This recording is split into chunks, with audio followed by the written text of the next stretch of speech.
Hello students, welcome to the first political science class at Daily Shiksha. Let us begin with the first chapter of politics, that is working of the constitution. I'm sure that you've studied civics for so long now and you definitely know what the meaning of constitution is. Constitution अगर बहुत simple words में समझा जाए तो ये एक rule book है. Imagine कि तुम एक बोर्ड गेम खेल रहे हो अपने फ्रेंड्स के साथ. अगर तुम गेम खेल रहे हो तो ऑब्वियसली तुम्हें कोई ना कोई रूल्स फॉलो करने पड़ेंगे. Imagine there is a board game और 4 लोग ये गेम खेल रहे हैं. पता कैसे चलेगा किसका टर्न कब आ रहा है, कौन क्या करेगा, कौन कब खेलेगा? अगर किसी के डाइस पे 6 आया तो क्या वो गेम स्टार्ट कर सकता है? अगर 1 आया तो क्या होगा? इसलिए रूल्स जानना बहुत ज्यादा जरूरी है. अगर तुम कोई भी गेम बिना रूल्स के खेलते हो तो उसमें बहुत ज्यादा कंफ्यूजन होगा, बहुत केओस होगा and it will lead to a lot of fights and conflicts. अब इमेजिन अगर 4 लोगों के बीच में बिना रूल्स फॉलो किए इतने प्रॉब्लम्स होंगे तो what will happen to a big country like India जिसमें कोई भी रूल्स नहीं होंगे. सो कॉन्स्टिट्यूशन बेसिकली एक रूल बुक है जिसमें हर लेवल, हर पोजीशन के लिए कोई ना कोई रूल बनाया है. अगर हमारे कंट्री का प्राइम मिनिस्टर है तो उसके पावर्स क्या है, प्रेसिडेंट के पावर्स क्या है, when will the elections take place, what does the election do, what are the rights that you will give to the citizen of the country and so on. So constitution बहुत ज्यादा important है. अगर constitution नहीं होता तो हमारी country का क्या होता? It's very very difficult to imagine. Let us begin with the introduction of the chapter. अब तक you have gained a very good understanding of local self-government. Local self-government है हमारा third tier of government. That is the last level which helps us to strengthen democracy as well as deepen and widen democracy. तुम लोगों ने philosophy भी समझ लिया अच्छे से of the Indian Constitution. So words like sovereign, secular, democratic, republic, social, justice, liberty, fraternity and so on. Governing structure क्या है? हम डेमोक्रेसी है, that is our governing structure. We have already known about this long back. And India's place in international relations. हम international relations कैसे maintain करते हैं, foreign policy क्या होती है, I am sure you know all of this.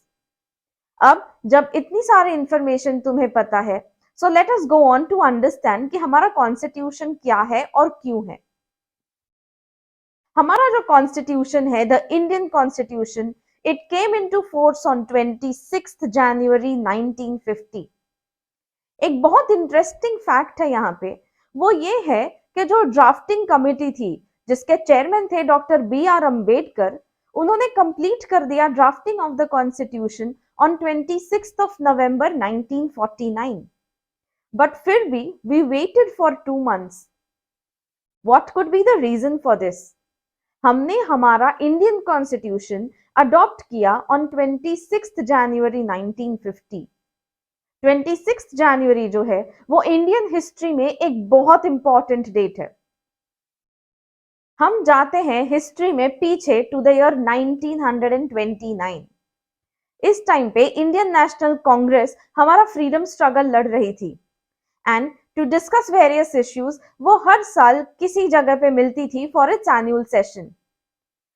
1929 में Indian national Congress का session हुआ इन लाहौर. वहां पे 26 जनवरी 1929 को हमारे नेशनल लीडर्स ने डिसाइड किया कि अब ब्रिटिशर्स के लिए हमारी सिर्फ एक ही डिमांड है, वो है पूर्ण स्वराज, कंप्लीट इंडिपेंडेंस. और इस दिन उन्होंने हमारा इंडियन फ्लैग भी हॉइस्ट किया था. इसीलिए ये डेट इतनी इंपॉर्टेंट है कि we had to wait for 2 months ताकि हम इंडियन कॉन्स्टिट्यूशन अडॉप्ट करें ऑन द 26 जनवरी 1950. And since that day this day is celebrated as a republic day. हमारे कॉन्स्टिट्यूशन के 2 सबसे इंपॉर्टेंट ऑब्जेक्टिव्स हैं. To make a secular democratic republic. Secular meaning everybody has the right to practise their own religion, और Indian country का कोई भी official religion नहीं होगा. We have the freedom to practice any religion we want. Democratic means rule of the majority. We are a representative democracy. Republic meaning equal rights being given to the minorities. Second objective है to ensure that the citizens get justice and their freedom is protected. India के लिए उसका हर citizen important हो. It can be a man or a woman, a rich person or a poor person, a person staying in a rural area or an urban area. हर कोई equal है, हर एक को हक है कि उसको अच्छे से जस्टिस मिले और उनका फ्रीडम प्रोटेक्ट हो. In this chapter, we are going to focus on three important things. सबसे पहले हम समझेंगे कि डेमोक्रेसी क्या है. Next, we will move on to social justice and equality and their meaning. And last, we will try to understand the judicial system of our country. Let us move to the first part, that is democracy. I am sure commonly हम ये सुनते हैं democracy is a government of the people, for the people, by the people. This is a very famous quote said by Abraham Lincoln, who was one of the presidents of the United States of America. For the people means ये एक ऐसा rule है जो लोगों के हक में है, उनके फेवर में है. By the people means indirectly in a way लोग ही हैं जो खुद की कंट्री को रूल कर रहे हैं. And of the people means people have only elected their rulers. Democracy better समझने के लिए हम 4 पॉइंट्स पे कंसंट्रेट करेंगे. Political maturity, the right to vote, decentralisation of democracy and the right to information. Let us first move on to political maturity. Political maturity का मतलब ये है कि हमारी जो डेमोक्रेसी है वो एक रिप्रेजेंटेटिव स्ट्रक्चर है. Representative structure in the sense, the democracy that we follow today is known as nominal democracy or indirect democracy. इसका मीनिंग ये है कि आज हम किसी भी कंट्री की बात करें तो उसका पॉपुलेशन बहुत ज्यादा डाइवर्स है और बहुत ज्यादा ह्यूज है. So qualitatively the population is very different and quantity, if we talk about quantity, the population is huge.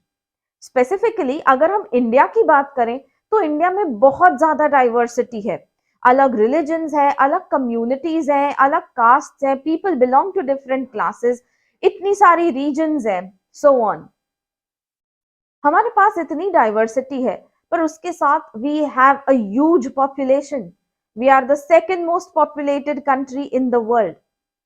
अब ट्रू डेमोक्रेसी का मीनिंग ये है कि कंट्री का हर सिटीजन डिसीजन मेकिंग में पार्ट ले, हर डिसीजन में हिस्सा ले. But do you think that is possible with such a huge population? Not really. इसलिए हमने अडॉप्ट की नॉमिनल डेमोक्रेसी, इसको हम रिप्रेजेंटेटिव डेमोक्रेसी भी बोलते हैं. सो बेसिकली जब भी हम वोट कर रहे हैं तो हम वोट करते हैं किसी ना किसी पॉलिटिकल पार्टी के लिए. अब पॉलिटिकल पार्टी एक ऐसा ग्रुप है of people whose only goal is to contest for elections and gain power. अब ये जो पॉलिटिकल पार्टीज बनाते हैं लोग, ये बन जाते हैं हमारे रिप्रेजेंटेटिव्स. सो जब हम वोट करते हैं तो हम एक राइट देते हैं इन रिप्रेजेंटेटिव्स को ताकि वो हमारे बिहाफ पर डिसीजंस ले सके. So that is what we mean by a representative structure of democracy. पर रिप्रेजेंटेटिव होना डेमोक्रेसी का सिर्फ एक पार्ट है. Only the representative structure does not mean that your democracy is done and complete. Another main aim of democracy is कि हम जो democratic principles हैं उनको uphold करें, उनको follow करें और उनकी value करें. जैसे justice, equality, fraternity. Justice मतलब इंडिया के हर citizen को justice मिले, हर citizen को equally treat किया जाए. इसीलिए हमने बहुत सारे laws बनाए हैं, जैसे अनटचेबिलिटी को बैन किया है, equal wages act so that man and women get the same number of wages और the same amount of wages for the same work done. Fraternity, fraternity means brotherhood, all Indians are my brothers and sisters. ये principles को uphold करना is another big responsibility of a democratic government. लोगों को directly represent किया जाता है in the parliament, state legislature and the local government. I am sure तुम लोगों को पता होगा दैट एट रेगुलर इंटरवल्स हमारे कंट्री में इलेक्शंस होते रहते हैं. जब ये इलेक्शंस होते हैं to the parliament like the Lok Sabha, the state legislature, that's the Vidhan Sabha, and the local self government. ये जब इलेक्शंस होते हैं, लोग पार्टिसिपेट करते हैं इलेक्शंस में. So participation of the citizens of the country in elections ये दो तरीकों से होता है. फर्स्ट वे ये है कि तुम इलेक्शंस के लिए खड़े रहो, you contest for elections, and in this way you are participating in elections. Second है कि we will participate in elections as voters. हमारी ये भी एक बहुत बड़ी रिस्पॉन्सिबिलिटी है कि हम टाइम पे वोट दें. So in this way we participate in elections. जितना ज्यादा पार्टिसिपेशन होगा उतना ज्यादा हम पॉलिटिकली और मैच्योर होंगे. हमारे जो इलेक्शंस हैं, इट इज वेरी इंपॉर्टेंट कि ये एक फ्री एंड फेयर मैनर में कंडक्ट हो. फ्री इन द सेंस लोगों को प्रेशराइज ना किया जाए, वो अपनी मर्जी से किसी को भी वोट कर सके. और फेयर मीनिंग कि कोई भी पॉलिटिकल पार्टी कोई भी गड़बड़ ना करे, कोई गलत चीज ना करे. They abstain from any malpractices. And the elections have to be held at regular intervals. अब ये सारी इंफॉर्मेशन लिखी गई है हमारे कॉन्स्टिट्यूशन में. इंडियन डेमोक्रेसी को माना जाता है one of the most successful democracies in the world. ऐसा क्यों है? Why is the Indian democracy successful? One, because of increasing participation of people. बहुत सारे लोग हैं जो इलेक्शंस में पार्टिसिपेट करते हैं. जितने ज्यादा लोग वोट करेंगे उतना ही हमारी डेमोक्रेसी के लिए बेटर है. Political competition. Political competition in the sense कि हमारे पास बहुत ज्यादा अलग अलग टाइप की पॉलिटिकल पार्टीज हैं. We are a multi party system. अगर हम मल्टी पार्टी सिस्टम है तो हमारे पास बहुत सारी चॉइसेस भी हैं. हम जिसको चाहे उनको वोट कर सकते हैं. Second point, let us understand the right to vote. Right to vote is one of the most important pillars of a democracy. Pre independence period में बहुत ज्यादा रिस्ट्रिक्शंस थे on the right to vote. सिर्फ कुछ लोग ही vote कर सकते थे, जैसे those who were rich. But after independence हमने ये सारे प्रोविजंस हटा दिए and the constitution granted adult suffrage to both main and women. Suffrage का मीनिंग है वोटिंग. सो बेसिकली अगर हम कभी भी सुनते हैं कि there is a suffrage movement और a suffragette movement, it means the movement for the right to vote. यहाँ पे भी सी कि ये बता रहा है बोथ मेन एंड विमेन. ये क्यों इंपॉर्टेंट है? One thing you need to understand is कि न्यूजीलैंड में for example women got the right to vote in the year 1948, हमारे इंडिपेंडेंस के एक साल बाद. So voting rights women को नहीं दिए गए थे. They had to fight for their rights to vote. But in India, जब से हम इंडिपेंडेंट हुए, we gave women the right to vote. This ensures a right to equality. पहले वोटिंग एज हुआ करती थी 21 इयर्स, पर 1988 के बाद हमने ये वोटिंग एज रिड्यूस कर दी टू 18 इयर्स. सो आफ्टर 1998 ये हुआ कि once you complete 18 years you can vote. इसका क्या फायदा हुआ? ये डिसीजन गवर्नमेंट ने क्यों लिया? The government took this decision ताकि लोगों का पार्टिसिपेशन इंक्रीज हो and to make India the largest democracy in the world. Obviously, अगर वोटिंग एज रिड्यूस हो रहा है 21 से 18 इयर्स, तो ज्यादा लोग पार्टिसिपेट करेंगे टू वोट. जितने ज्यादा लोग वोट करेंगे उतना ज्यादा हमारे डेमोक्रेसी के लिए बेटर है.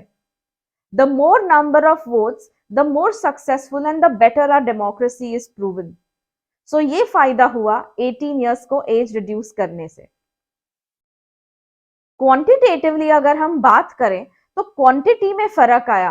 मोर people now started going to vote because the voting age was reduced. अगर हम क्वालिटेटिवली बात करें तो जब ये वोटिंग एज रिड्यूस हुई, इसका मतलब है जो यंगर जनरेशन था, they started participating in active politics. अब जब नया जनरेशन आएगा, जब यंग लोग आएंगे, तो they will also want to enter politics and bring a lot of changes in our country. Qualitatively ये चेंज आया कि नई पॉलिटिकल पार्टीज आने लगी और यंग लोगों का बहुत सपोर्ट मिला इनको. Point number 3, let us understand decentralisation of democracy. Decentralisation समझने के लिए सबसे पहले हम समझते हैं कि हमारे कंट्री में 3 लेवल्स हैं गवर्नमेंट के. There is one government for the whole of India, that is our union government. Then क्योंकि इंडिया एक बहुत बड़ी कंट्री है, हमारे बहुत सारे स्टेट्स हैं और हमारी हर एक स्टेट भी बहुत बड़ी है, तो पॉसिबल नहीं था कि सिर्फ एक ही गवर्नमेंट पूरे कंट्री के ऊपर रूल कर सके. तो ताकि एडमिनिस्ट्रेशन इजी हो, पॉलिटिक्स बेटर हो, डेमोक्रेसी बेटर हो, इसलिए we also have a second level of government, that is the state government. So India की हर स्टेट का एक अपना गवर्नमेंट है, which is the state government. But अब हम ये भी जानते हैं कि हमारा हर एक स्टेट भी बहुत ज्यादा डाइवर्स है, बहुत ज्यादा बड़ा है, चाहे हम एरिया की बात करें या हम पॉपुलेशन की बात करें. तो स्टेट गवर्नमेंट के लिए पॉसिबल नहीं था कि वो इतनी सारी चीजें हैंडल कर पाए. And for this reason we added a third tier of government, that is the local government और द लोकल सेल्फ गवर्नमेंट. अब डिसेंट्रलाइजेशन का मतलब क्या है? डिसेंट्रलाइजेशन का मतलब ये है कि जो सेंटर है, जिसके पास पावर है, हम वो सेंटर के पास से पावर लेके बाकी यूनिट्स में भी उसको डिस्ट्रीब्यूट करते हैं. That is what we mean by decentralisation. So हमने यही किया कि जो यूनियन गवर्नमेंट के पास पावर्स थे, उनके पास से सारे पावर्स या कुछ पावर्स लेके हमने स्टेट और लोकल सेल्फ गवर्नमेंट को भी डिस्ट्रीब्यूट किए. Late us understand this point much better. Decentralization of democracy is very central to the democratic process. अगर हम डेमोक्रेसी की बात करते हैं तो उसका मतलब है हर कोई इक्वल है, हर किसी को उतना ही पावर होना चाहिए. अगर हम पावर शेयर नहीं करेंगे तो obviously her level of government को थोड़ा अजीब फील होगा. दे विल फील एलियनेटेड और they will feel that we are not getting the right powers that we should have. Because of this हम करते हैं डिसेंट्रलाइजेशन ऑफ डेमोक्रेसी या फिर डिसेंट्रलाइजेशन ऑफ पावर. डिसेंट्रलाइजेशन करने से पावर का मिसयूज भी हम कंट्रोल कर सकते हैं. बहुत बार हमने ये देखा है, क्योंकि union government is the government of the entire country, वो अपने पावर को मिसयूज करता था. वो इनफ राइट्स या इनफ रेवेन्यू नहीं देता था स्टेट गवर्नमेंट को. ये सारी चीजें चेंज हुई when we do it in a little bit time. जो डिसेंट्रलाइजेशन करने से it also creates opportunities for political participation of the common people. Common people सबसे ज्यादा और सबसे अच्छे से पार्टिसिपेट कर सकते हैं in the local self government. So decentralization के वजह से ये एक बहुत बड़ा एडवांटेज है. The directive principles of state policy, इसमें प्रोविजंस लिखे गए हैं कि डेमोक्रेटिकली हम डिसेंट्रलाइजेशन कैसे प्रैक्टिस कर सकते हैं. इंडियन कॉन्स्टिट्यूशन में लोकल सेल्फ गवर्नमेंट को स्ट्रेंथन करने के लिए 2 अमेंडमेंट्स हुए, the 73rd and the 74th amendment. ये 73rd एंड 74th अमेंडमेंट बहुत ज्यादा इंपॉर्टेंट अमेंडमेंट्स हैं हमारे कॉन्स्टिट्यूशन में. इन अमेंडमेंट से पहले क्या होता था कि जो पॉलिटिकल पार्टी सेंटर पे रूल करती थी या यूनियन गवर्नमेंट पे रूल करती थी, वही सेम पार्टी स्टेट गवर्नमेंट में भी रूल करती थी. इस वजह से प्रॉपर पावर्स या प्रॉपर रेवेन्यू नहीं दिया जाता था स्टेट गवर्नमेंट को. पर कुछ टाइम बाद 1990s के बाद ये पूरा चेंज होने लगा, जब regional political parties I and they became more powerful and more important in the states. अब ये होने लगा कि स्टेट लेवल पे अलग पॉलिटिकल पार्टी पावर में आ रही थी और सेंट्रल गवर्नमेंट पे अलग पॉलिटिकल पार्टी पावर में आ रही थी. तो अब तो नेगोशिएशंस का कोई चांस ही नहीं बनता था. जो भी कॉन्स्टिट्यूशन में लिखा था वो सब फॉलो करना पड़ा. और अब जब ये अमेंडमेंट्स आए, जब हमारे जुडिशरी ने इन अमेंडमेंट्स को अप्रूव किया, तब से proper rights, proper revenue pass on होते हैं from the union to the state government and from the state to the local self government. इस अमेंडमेंट से हमारे लोकल सेल्फ गवर्नमेंट इंस्टीट्यूशंस के पावर में बहुत ज्यादा इंक्रीज आया. They could increase their powers, which means that they could take much better decisions. Next, we understand the right to information of 2005. ये एक बहुत ही इंपॉर्टेंट राइट है जो अब इंडियन सिटीजन्स को मिल गया है. राइट टू इंफॉर्मेशन एम्पावर करता है हर सिटीजन को. एम्पावर इन द सेंस ये गवर्नमेंट और सिटीजन्स के बीच का जो भी इंटरैक्शन है इसको बहुत इजी कर देता है. ये इंटरैक्शन डेमोक्रेसी के लिए बहुत ज्यादा इंपॉर्टेंट भी है. हमें पता होना चाहिए कि हमारे गवर्नमेंट में क्या चल रहा है, वो क्या डिसीजंस ले रहे हैं, वो डिसीजंस क्यों ले रहे हैं. The right to information helps us to build trust between us and the government. जब ये ट्रस्ट आएगा, जब हमें पता चलेगा कि हमारे गवर्नमेंट कर क्या रही है, so it will increase a trust, belief and dependency on our government. In this way हमारी डेमोक्रेसी भी स्ट्रेंथन होती जाएगी. So it is necessary to create opportunities for citizens to participate and interact with the government. हमारे citizens को पूरा हक है ये जानने के लिए कि गवर्नमेंट कैसे फंक्शन करती है. इसीलिए ट्रांसपेरेंसी के लिए गवर्नमेंट ने हमें ये राइट टू इंफॉर्मेशन दिया है ताकि गवर्नमेंट अकाउंटेबल रह सके. इन द सेंस अगर गवर्नमेंट कोई भी डिसीजन लेती है और हम उसको क्वेश्चन करते हैं तो उन्हें हमें आंसर करना पड़ेगा because they are accountable to us. इससे जो भी गवर्नमेंट में वर्क सीक्रेटली होता था ये अब हमें पता चल जाता है. तो सीक्रेसी बहुत ज्यादा कम हो गई है और ट्रांसपेरेंसी बहुत ज्यादा बढ़ गई है. After the year 2000 the approach towards all the democratic reforms changed and these are now known as the rights of citizens. हमें पता होना चाहिए हर चीज. हमें आज है right to information, right to education, right to food security and so on. ये सारे जो प्रोविजंस है that helps us to strengthen the democracy in India. ये पार्टिसिपेशन लोगों का बढ़ाता है. जब ये लोगों का पार्टिसिपेशन बढ़ाता है तो उनका ट्रस्ट भी बढ़ता है और इससे हमारी डेमोक्रेसी और ज्यादा स्ट्रांग होती है. इंडिपेंडेंस के बाद हमने एक राइट्स बेस्ड अप्रोच लिया. राइट्स बेस्ड अप्रोच मतलब हमने हमारे हर सिटीजन्स को फंडामेंटल राइट्स दिए. इससे इंडिया और भी ज्यादा डेमोक्रेटिक हुआ, सिटीजन्स का बेनिफिट हुआ और सिटीजन्स और गवर्नमेंट का रिलेशन पहले से बहुत ज्यादा बेटर हो गया. Now that you have understood democracy, try and answer these questions. The essence of democracy is choose your correct option, explain the right to information and the rights-based approach. Question 3.